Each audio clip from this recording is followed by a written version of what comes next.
Hello aspirants, நம்ம இன்னைக்கு என்ன பார்க்க போகிறோம்னா சோழர்களை பற்றி பார்க்க போகிறோம். அதாவது சோழர்களில் இது வரைக்கும் டிஎன்பிஎஸ்சியில் எப்படிலாம் கொஷின் கேட்டிருக்காங்க, கடந்த 5 வருடங்களுக்கு கொஷினோட அனலைஸ் தான் இப்போ நம்ம பார்க்க போகிறோம்.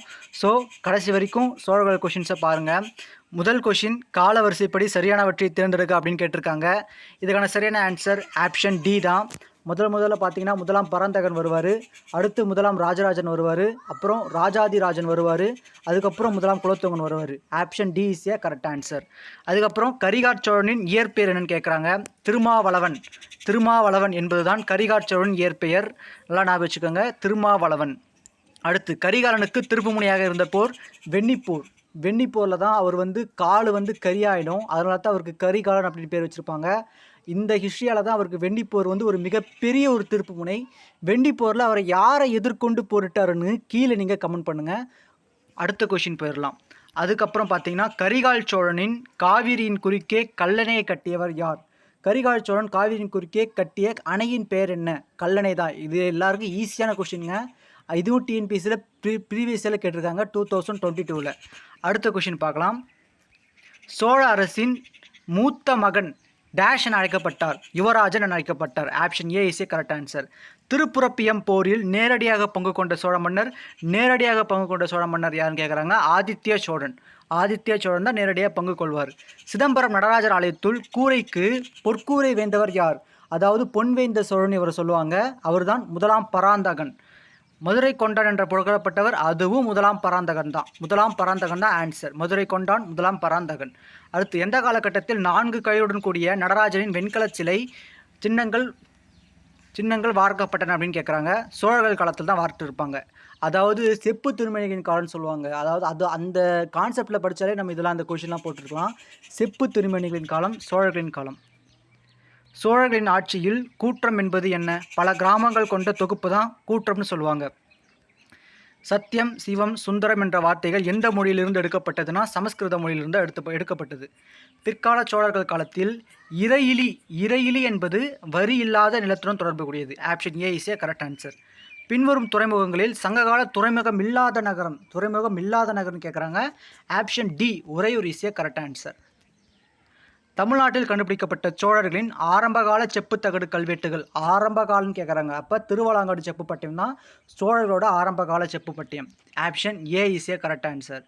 தமிழ்நாட்டில் உள்ளாட்சி அரசாங்கத்தின் வரலாற்றினை டேஷ் மற்றும் டேஷ் கல்வெட்டுகளின் மூலம் அறியலாம். உத்திரமேரூர், காஞ்சிபுரம் கல்வெட்டின் மூலம் அறியலாம். Option A is A correct answer. Dash கல்வெட்டு சோழர்களின் கிராம நிர்வாக முறையை பற்றி குறிப்பிடுகிறது. உத்திரமேரூர் கல்வெட்டு தான் கிராம நிர்வாக முறையை குறிப்பிடும். கீழ்காணும் கல்வெட்டுகளில் தமிழக அரசர்களின் கூட்டணி ஹதிகும்பா கல்வெட்டு. சோழர்களை பற்றி குறிக்கும் முதல் கல்வெட்டு எதுன்னு கேட்குறாங்க. முதல் கல்வெட்டு அசோகரின் 13வது பாறை கல்வெட்டில் சோழர்களை பற்றி குறிப்பிட்டிருப்பாங்க. ஓகேங்களா? சத்தியபுத்திரர்கள்னு குறிப்பிட்டிருப்பாங்க. அசோகரின் 13வது பாறை கல்வெட்டு. அடுத்து, அசோகரின் எந்த முக்கிய பாறை யானையில்? அதே ரிப்பீட்டட் கொஷின், 13வது பாறை யானை. இது பார்த்தீங்களா 2022 அப்படி கேட்டிருக்காங்க. அடுத்த எக்ஸாம்லேயே அதே கொஷின் ரிப்பீட் பண்ணியிருக்காங்க. ஸோ நம்ம இதை மாதிரி பிவைக்யூ ப்ரீவியஸ் இயர் கொஷின் பார்க்குறதுல இந்த ஒரு யூசஸ் இருக்குன்னு தெரிஞ்சுக்கோங்க. அடுத்து, களத்தில் ரோமானியர்கள் எந்த உலோகத்தை இந்தியாவிற்கு கொண்டு வரப்பட்ட காசுகளை வெளியிட்டனர் அப்படின்னு கேட்குறாங்க. வெள்ளி. ஆப்ஷன் இஸ் வெள்ளி.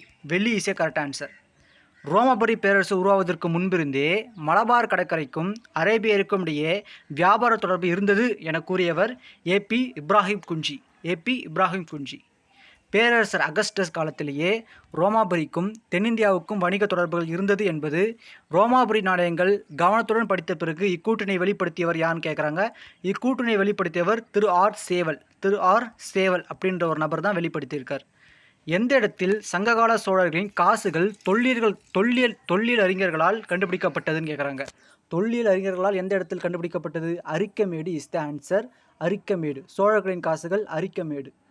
சோழர்களின் சமூக அரசியல் நிலை பற்றி கூறும் நூல் எதுன்னு கேட்குறாங்க. பெரிய புராணம். ஆன்சர் இஸ் பெரிய புராணம். அடுத்து, பின்வரும் காரணங்களுக்காக பிற்கால சோழர்களால் விரிவான நில அளவை மேற்கொள்ளப்பட்டதுன்னு கேட்குறாங்க.